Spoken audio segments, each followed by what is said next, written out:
de atenção a pessoas em situação de rua e também do trabalho do Comitê Nacional Pop Rua Ajude. A política e o comitê foram criados por uma resolução do CNJ e ambos têm papéis importantes no atendimento dessa população. O comitê é responsável por implementar e aperfeiçoar a política definida pelo CNJ. Isso inclui várias ações para atender essa população de forma prioritária e sem burocracia nos tribunais, o que permite o acesso à justiça de modo rápido, simples e efetivo. Assim, por exemplo, nenhum tribunal pode impedir o atendimento dessas pessoas por causa de roupas consideradas inadequadas ou de falta de identificação civil ou de comprovante de residência. E mais, o comitê deve organizar mutirões para oferecer documentos e atendimento jurídico, além de serviços na área de saúde e concessão de benefícios sociais. Como explica o conselheiro do CNJ, Pablo Coutinho, coordenador nacional do Pop Rua Ajude. Quando depende de alguma perícia ou de decisão judicial, os peritos e o juiz também está presente. Então, acontece das inúmeras situações da pessoa em situação de rua ter o seu direito ali reconhecido no próprio mutirão e já sair com esse benefício de prestação continuada da pessoa idosa, da pessoa com deficiência, implementado, e ele passa a partir dali receber mensalmente esse benefício essencial. E o comitê quer que os tribunais avancem e se organizem para dar atendimento constante. O mutirão ele é essencial, ele precisa acontecer com regularidade. Nós queremos que os tribunais realizem pelo menos um por semestre, mas a gente também quer que os tribunais se articulem para a estruturação desse fluxo permanente de atendimento a pessoas em situação de rua. E a política nacional é ainda mais ampla. Está em elaboração um protocolo para atendimento das pessoas com problemas mentais ou que usam drogas e vivem na rua. A intenção é discutir diretrizes para tratamentos de saúde em meio aberto, sem internações compulsórias. E esse é um problema que precisa ser enfrentado por todas as instituições públicas, Defensoria Pública, Ministério Público, Poder Judiciário, Poder Executivo, Poder Legislativo e também pela sociedade civil, pelas organizações não governamentais e de uma forma que essa atuação em rede nós consigamos acolher e proporcionar a essas pessoas um caminho de saída, de uma transição de situação de rua para o estabelecimento e o gozo dos direitos básicos.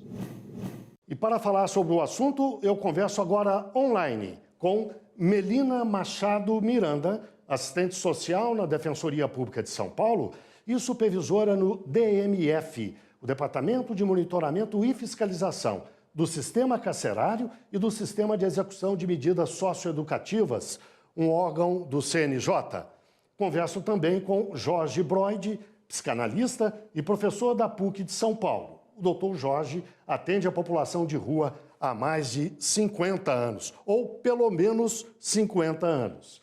E ainda falamos com Laura Dias, representante do Movimento Nacional de Luta pelos Direitos das Pessoas em Situação de Rua. A Laura viveu nas ruas por 20 anos. Nós vamos conhecer melhor essa história daqui a pouquinho. Agora, neste momento, eu queria, antes de mais nada, agradecer aos três pela participação no Link CNJ e pedir primeiro ao professor Jorge, já que ele tem essa larga experiência de 50 anos em lidar com essa população, que ele nos falasse, nos ajudasse a dimensionar o problema no Brasil. Certamente existe subnotificação desse número de 300 mil pessoas. E também o número tem aumentado.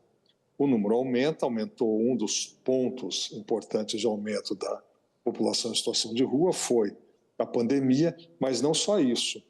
Nós temos a situação da população em situação de rua. É importante a gente pensar que ela expressa uma crise social muito importante, uma crise social, uma crise nas cidades, uma crise nas ruas, e que a população de rua é o porta-voz dessa crise. Ela nos mostra essa crise e ela traz essa crise de uma forma aberta, crua, para que a gente possa ver. E temos que lidar com isso. Laura, no princípio do programa eu disse que você morou 20 anos nas ruas. É uma barra muito pesada, qualquer um que tem um mínimo de percepção consegue entender isso. Mas ninguém melhor para falar sobre o assunto do que quem viveu a situação. Eu lhe pediria que nos contasse qual é exatamente a vivência que você teve e como isso impactou a sua vida e como impacta a vida das pessoas que você conhece e que vivem nessa situação. É horrível, né? Você não ter uma condição de ter um teto para se proteger da chuva, do sol, você não ter um bebedouro para você beber uma água, um sanitário para a sua necessidade fisiológica, ser tratada como lixo, porque, infelizmente, muitas pessoas da sociedade fazem questão de fingir que não enxergam quem está ali é um ser humano, né? Muitas vezes somos tratados como lixo. Então, é uma experiência muito dolorosa que realmente eu não desejo para ninguém. Muitas pessoas elas gostam de julgar quem está na situação de rua como marginais, vagabundos, preguiçosos, psíquicos, mas difícil você achar uma pessoa que pergunte para você o que te levou a essa situação, o que você passou para chegar a tal situação. E são poucas as pessoas que realmente nos dão as mãos ou lutam pelo direito da população em situação de rua. Porque essa situação ela impacta não só na saúde física da gente, como também na saúde mental. Então, muitas vezes precisamos apenas de uma escuta, um olhar de carinho com quem está naquela situação. E a maioria das vezes o que temos é julgamento. Você disse, Laura, que as pessoas nunca lhe perguntam, ou raramente talvez, por que você foi parar, outras pessoas foram parar na rua. Por que você foi? Eu acho assim, que o que começou a fragmentar a minha situação psicológica foi desde criança, dentro de casa. Fui criada por padrasto. Amo ele, independente de qualquer coisa, pois ele me criou. Mas foi com ele que eu conheci o racismo, Foi com ele que eu conheci a violência doméstica. Foi com ele que eu conheci as intenções maliciosas de homem com crianças. Se vocês dá para vocês entenderem. Tive um marido também agressivo. Tive que sair de casa, tive que separar dele, porque ele quis matar a mim e meus filhos. Eu tive que sair de casa, com 2 crianças. É uma das situações que leva a gente para a rua. Violência doméstica foi o que eu sofri. Ou eu saía de dentro de casa com meus 2 filhos pequenos, ou eu seria morta. E provavelmente poderia ser que sobrasse para os meus filhos também. Então, eu tive que tomar essa atitude de deixar o meu barraquinho na época, com meus 2 filhos na madrugada, e sair de casa. E nessa época, eu tive que deixá-los até com a minha mãe. E fiquei na rua e conheci a droga, que foi um refúgio para minhas dores. Eu conheci o crack, me tornei uma refém, enfim, também do crack. E fiquei nessa situação por 20 anos. E num momento de lucidez que eu vi, meus filhos cresceram, estavam crescendo, minha mãe teve AVC, e nesse momento eu resolvi lutar cada vez mais para voltar à convivência com minha família. Foi uma redução de danos na minha vida, foi fazendo eu enxergar o que o uso abusivo de droga faz na minha vida, o que a falta de políticas públicas faz com essas pessoas que não têm alternativa, que não têm atendimento psicológico, não tem atendimento médico, não tem um acolhimento adequado. E então eu conheci o movimento e me apaixonei, porque eu vi aquelas pessoas que falam que é psíquico, que é drogado, estavam juntos em uma sala, se reunindo, se organizando, organizados para lutar por políticas públicas para outras pessoas. Você falou em políticas públicas, Laura, e eu acho importante que a gente fale um pouco mais sobre isso, até com a Melina, que além de assistente social da Defensoria Pública de São Paulo, está no CNJ, no DMF, um departamento do CNJ, justamente para cuidar disso, de políticas públicas que ataquem esse problema. Eu gostaria que você nos falasse um pouco de qual é a estratégia que está sendo desenvolvida lá. Por favor, Melina. As políticas públicas, elas são muito importantes para a população em situação de rua, porque a própria Organização Mundial da Saúde já vai nos dizer dos determinantes sociais da saúde. O que isso quer dizer? Que para a gente ter uma saúde de qualidade, a gente precisa muito mais do que não ter doenças. A gente precisa ter políticas públicas, a gente precisa ter políticas sociais, garantia de direitos. Então, trabalho, alimentação, moradia. Então, eu gostaria aqui de chamar a atenção, né, para esse número que foi falado no começo do programa, do aumento de mais ou menos 24% em 6 meses, né, o crescimento da população em situação de rua. A gente tem também um aumento nos índices de adoecimento mental da população de modo geral. E a população que está em situação de maior vulnerabilização, como é o caso da população em situação de rua, ela acaba tendo menos acesso às políticas de atenção e cuidado em saúde mental. Isso não sou eu que estou dizendo, é a Organização Mundial da Saúde que vai trazer uma associação muito próxima, né, indissolúvel entre saúde pública e direitos humanos. Um grande problema que a gente tem observado nas grandes cidades são as práticas higienistas, como as internações compulsórias, né? Essa questão, né, o aumento da população em situação de rua e também o aumento dos transtornos mentais na população, eles estão muito ligados. E a gente precisa olhar para a população em situação de rua como uma população que necessita de atenção em saúde mental, mas atenção em meio aberto, e não com tratamentos forçados, né? E por isso a gente tem já uma reforma psiquiátrica no Brasil em curso, uma política antimanicomial que a gente precisa seguir e que o judiciário também precisa atuar nessa mesma direção. Professor Jorge, como a gente vê, o CNJ dá uma ênfase especial à questão da saúde mental nesse caso. O senhor, como psicólogo, psicanalista, eu pediria que o senhor nos falasse um pouco sobre isso, especialmente sobre a questão da internação compulsória. Qual é o caminho? Como cuidar da saúde mental dessas pessoas? Bem, primeiro, no que se refere à internação compulsória, eu penso que ela existe não para cuidar das pessoas, mas para tirar as pessoas da rua, né? Para tirar as pessoas da rua para que elas não sejam vistas. A política pública, ela não escuta o sujeito, ela faz ações que tratam de tirar o sujeito da rua, né?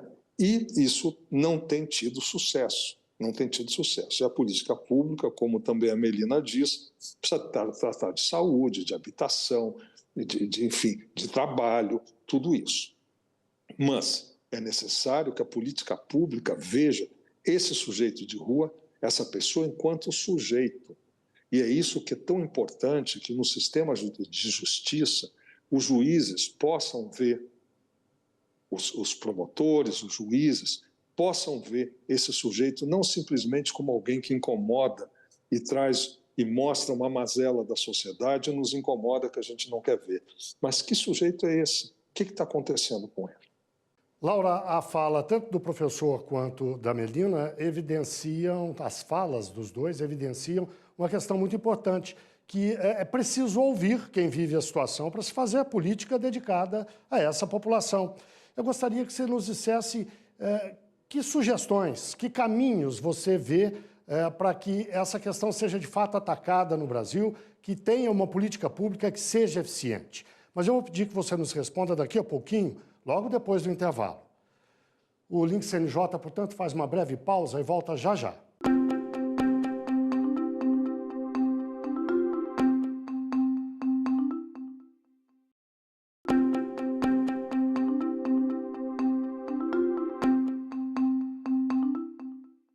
O Link CNJ está de volta, transmitido pela rádio e pela TV Justiça. E hoje falamos da Política Nacional Judicial de Atenção a Pessoas em Situação de Rua e também do trabalho do Comitê Nacional Pop Rua Jude. Os nossos convidados são Melina Machado Miranda, assistente social na Defensoria Pública de São Paulo e supervisora no DMF, o Departamento de Monitoramento e Fiscalização do Sistema Carcerário e do Sistema de Execução de Medidas Socioeducativas, um órgão do CNJ. A gente conversa também com Jorge Broide, psicanalista e professor da PUC de São Paulo. Ele trabalha com essa questão há 50 anos e ainda com Laura Dias, representante do Movimento Nacional de Luta pelos Direitos das Pessoas em Situação de Rua. Laura, no bloco anterior eu deixei uma questão no ar para você abordar agora. Eu pedi que você nos dissesse do ponto de vista de quem sofre com o problema, de quem luta contra esse problema, que é o seu caso, porque você faz parte do Movimento Nacional de Luta, do ponto de vista de vocês, que políticas públicas são necessárias para se vencer essa questão no Brasil? Os políticos têm uma maneira muito errada de fazer as políticas, né, as leis para a rua. Eles fazem de cima para baixo. Eles fazem para a rua o que eles acham que a rua precisa. Então, o que a rua precisa? Moradia. A rua precisa de porta de trabalho, porque falam que a rua é vagabunda, é preguiçosa. Não, não é.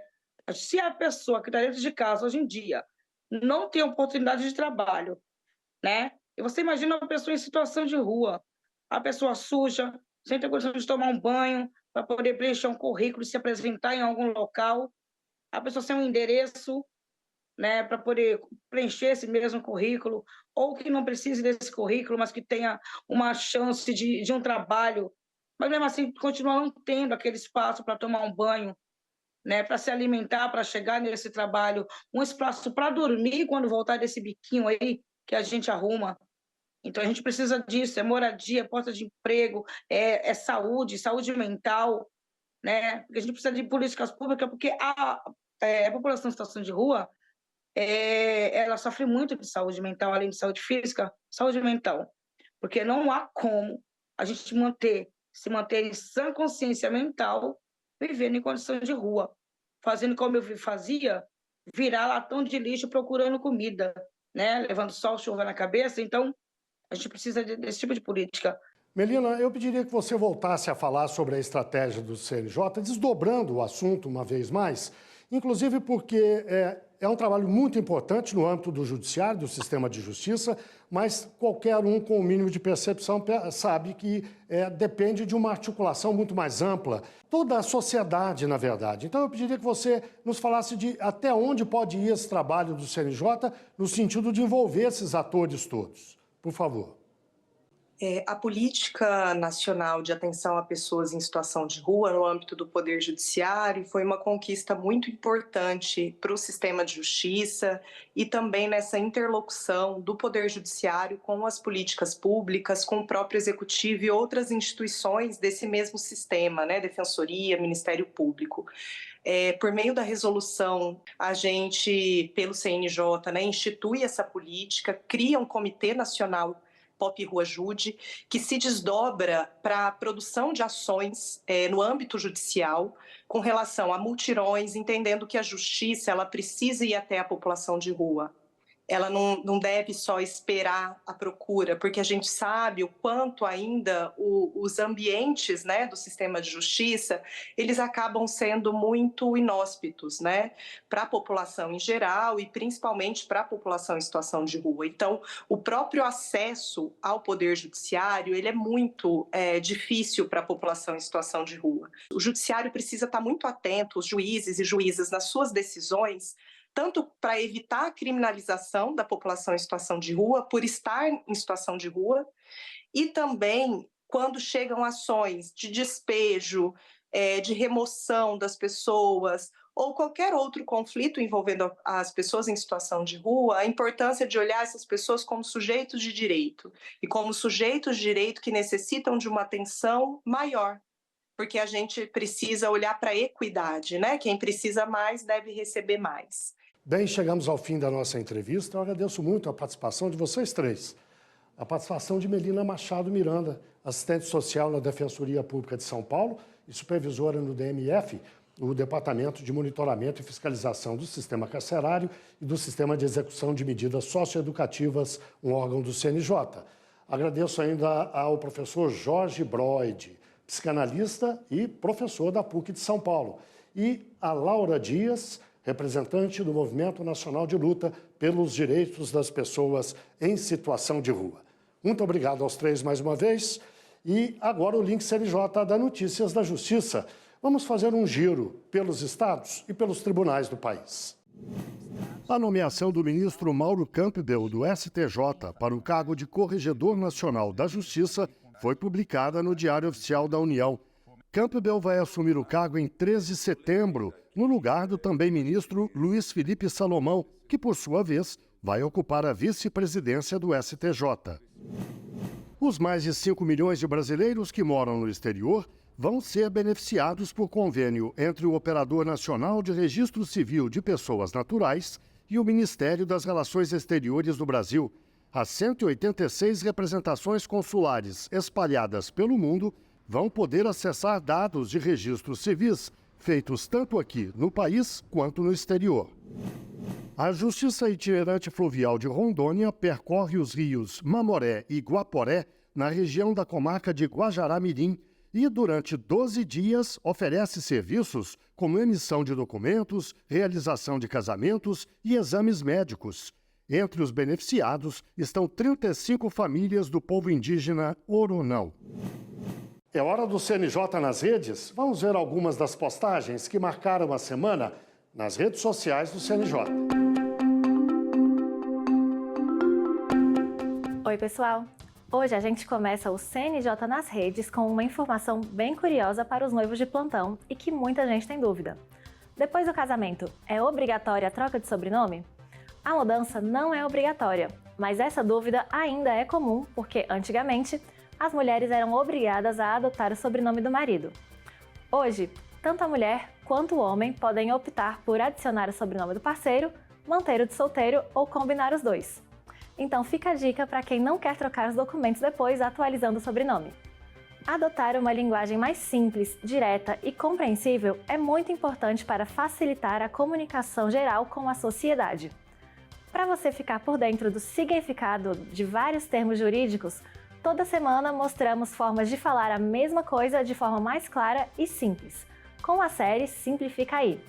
A palavra da semana foi odiernamente, que significa hoje em dia ou atualmente. Você já sabia dessa? Acesse nossas redes para conferir os significados de outros termos. De olho no flagrante. Você sabia que, por lei, existem tipos diferentes de flagrante? Vem comigo que eu te explico as 3 situações em que a pessoa pode ser presa em flagrante. Um deles é conhecido como flagrante próprio, feito no momento em que a infração acontece. Outro tipo é o flagrante impróprio, que é quando a pessoa é perseguida logo após a ocorrência do crime, em uma situação em que ela pareça suspeita. E por último, o flagrante presumido, que acontece quando são encontrados objetos do crime com o suspeito. Eu fico por aqui, mas na semana que vem tem mais. E não se esqueça de seguir o CNJ nas redes e no canal do WhatsApp. É hora do quadro Uma História, aquele momento em que uma juíza ou um juiz conta uma história que marcou a carreira dela ou dele.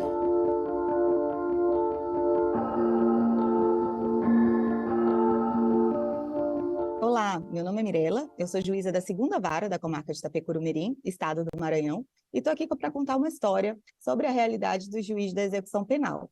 Aqui no Maranhão, a gente desenvolve um projeto que se chama Diálogos Restaurativos na Execução Penal. O objetivo desse projeto é propiciar um ambiente seguro para uma escuta atenta daquelas pessoas que estão privadas de liberdade, com a finalidade de descobrir alternativas para minimizar a tensão prisional e reduzir os conflitos. Nesse contexto, vários círculos de construção de paz e várias rodas de conversa são realizadas sobre assuntos que são temáticas que indicam algum ponto de tensão ou vulnerabilidade dessas pessoas. E a saída temporária é uma desses assuntos. Então, a história que eu vou contar é a respeito das saídas temporárias e aconteceu numa unidade prisional feminina.